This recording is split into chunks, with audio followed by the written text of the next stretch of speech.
were identified. Now, some guys will say, well, I have a term plan that is completely convertible for the full 20 years of the contract, so I never have to worry about getting beyond my conversion privilege. This is what my agent told me. And there are contracts that exist like that. But now what we have to do is look at the conversion clause and see what that says. Now, if it says, we will allow you to convert for the full 20 years of this term plan, regardless of health, to a plan we deem eligible for this purpose, or for a plan we will make eligible for this purpose, you find yourself in a tough situation. What does that mean? Well, think about it. If you're an underwriter at an insurance company and someone calls up and says, I want to convert my 20-year term, I'm in my 16th year, to a permanent plan, most underwriters are thinking, well, here's a guy with some health issues. So obviously the plans that are made available are not the most streamlined competitive plans in the marketplace, and sometimes there's only one or two options, and they're too expensive, maybe not to the guaranteed rate, but too expensive to carry beyond the 20-year term. So these are the things that we have to look for term insurance. That was the first category. Now, the second category of looking at the four groups of policyholders would be someone who owned a fixed universal life. This should be a very easy sale, and a sale that should be something the client should be very, very eager to make a change for. Now, again, we're assuming the health is good, so the change can be made. But if we find an individual with a fixed universal life policy who's in a fixed strategy that might be paying 4.5 or 4.25, what a wonderful upgrade to introduce an index universal life to this gentleman or gal, because obviously they've gone into fixed universal life because they like the transparency, the full disclosure of all loads, fees, sales charges, loan provisions. There's a mortality table built into a universal life chassis, so most likely this was a person, a sophisticated buyer, who wanted to have answers to his questions before he embarked on buying a life contract. Now, it could have been him or his agent, but my point is, he's already in a great product. Now it's a great move to just upgrade. And when you show someone, hey, here's an opportunity to stay into your fixed universal life, but add the addition of an index, which is having great upside potential, and returning rates of return far that we've ever seen in your traditional products, your traditional fixed universal life, here's a way to upgrade. And that's really simple. It's a very easy sale, and a sale that should be made. The only thing you have to be cognizant of is there a big difference between the accumulation account and the surrender value of the old product? If not, it's an easy exchange. If there is, you may have to use a little common sense on when to cancel the old policy, but you can set them up with a good index now, maybe lower the premiums in the old contract and move into a new policy. There's different options you can make. But those are two categories of sales that should be made on a routine basis because it's the right thing for the policyholder to do. When you address people with variable life, and I caution agents who are not variable licensed, if you find a person who is max funding a variable life or putting a lot of contributions into a variable life contract, we don't try to talk them out of it. They're usually players who would prefer to buy their mutual funds under the tax advantages of a life contract.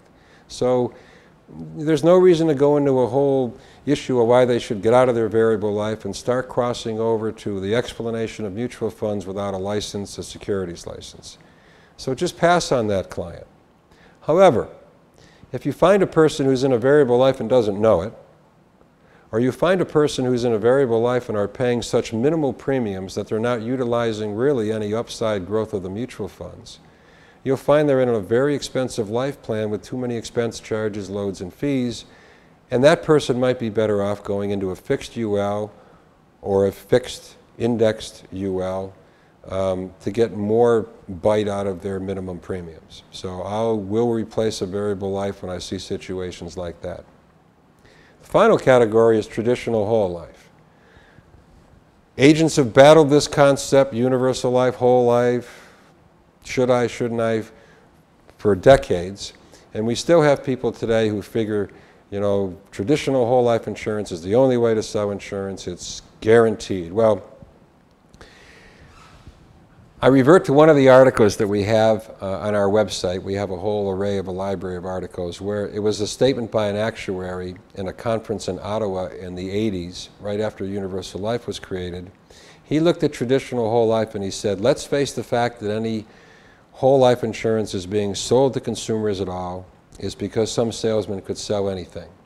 Now, a lot of guys are offended by that type of statement, but what he was basically saying is, agents are making sales with traditional products where there is no disclosure or no transparency in how programs work. It is our belief that every policyholder, regardless of what type of contract he's in, has the right to know what are the upfront loads when I make a premium payment to the home office of this carrier, what are the ongoing loads, fees, and administration charges, what is the cost of the insurance per thousand, which is helpful to understand where dividends are generated, what is the accumulation account? What are the guidelines and rules of that account? How does money accumulate?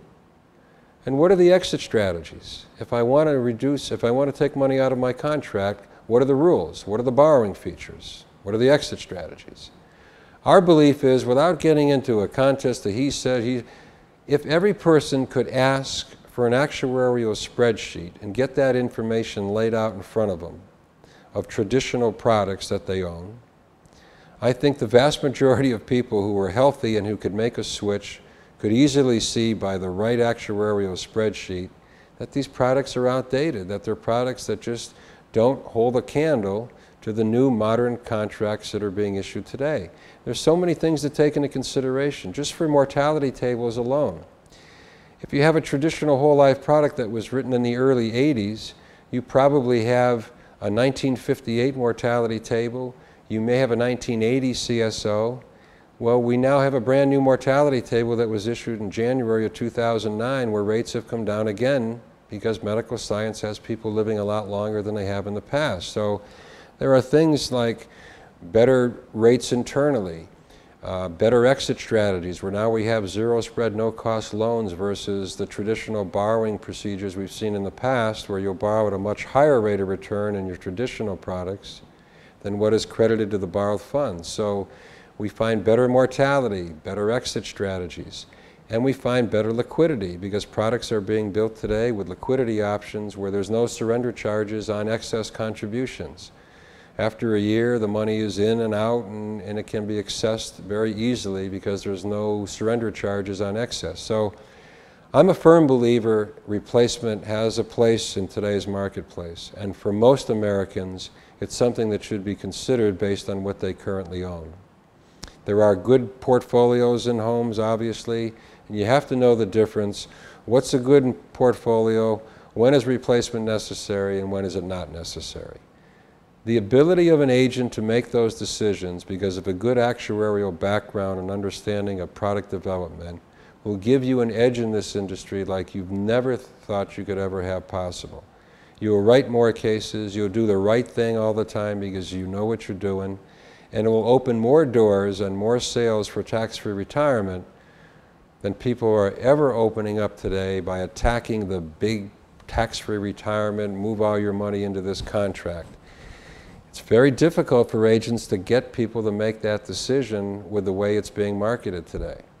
Our thought process is you have an obligation to look at someone's existing portfolios and make decisions whether they make sense or they don't, especially if you're going in and talking about life insurance and max funding it for tax-free retirement.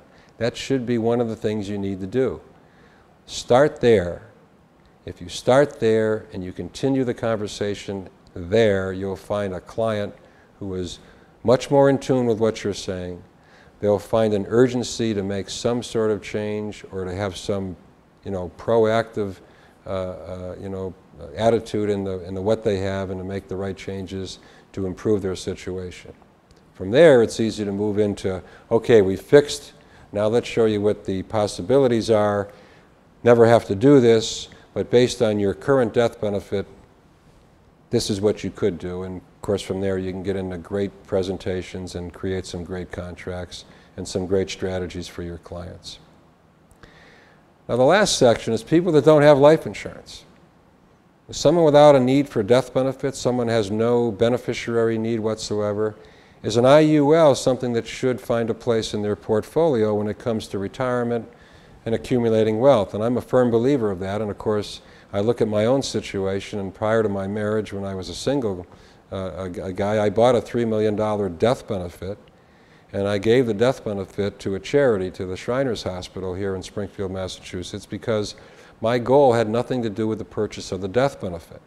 I was seeking the side fund accumulation of a good life contract to build a tax-free retirement account for myself later in my retirement years. Now, I did this after bypass surgery, so I had to look at it and say, first of all, does it make sense for someone that doesn't need life insurance to venture into an IUL, an index life contract, for the purpose of accumulation? Is the rate of return internally, without the need for life insurance, still going to make sense?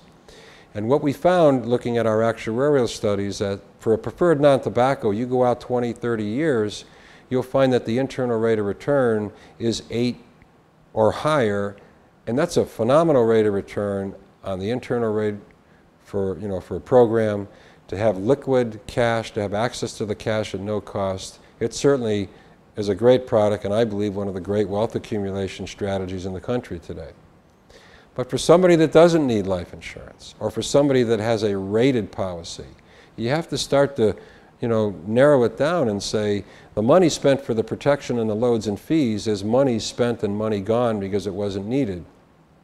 Granted, it's nice to do something nice for a charity, but when you look at the purpose of it, that's money that's spent and gone. So is the remaining compounding effect of what's left give me an internal rate of return that still makes it a viable option?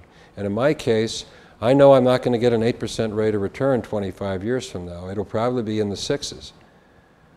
But today, for me to grab a 6% internal rate of return, do a nice gesture for a charity that I'm a firm believer in, and give myself liquidity and the availability to take that money out on a tax-free basis, it was an easy decision. So because of the innovation of Index Life, because of the upside potential of this new modern product, we do have sophisticated buyers buying death benefits, giving them to charities or other avenues that they would have not thought of originally with a death benefit, but they're doing that because their goal is the side fund.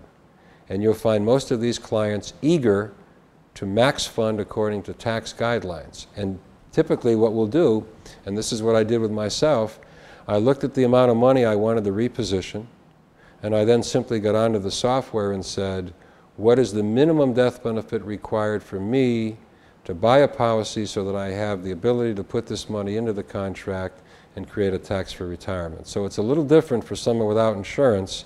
You're looking at how much money is going to be repositioned, and then what's the minimum death benefit required to make that happen. With a lot of clients, just working with their existing death benefits opens up great avenues. Let's just talk about what you got for a current death benefit before we raise it or create some monster. Let's look at what you got, and let's look at max funding that. Does it make sense? Do you have the money available to do that? And if so, maybe a higher death benefit to be able to put more money that you have available into the program and create higher values of tax-free retirement. So hopefully that's a good explanation of the rundown. But again, the importance is deal with existing portfolios as a starting point. You'll have better success. You'll write a lot more of your clients, and you'll be able to write a lot of people tax-free retirement strategies where you couldn't do that before.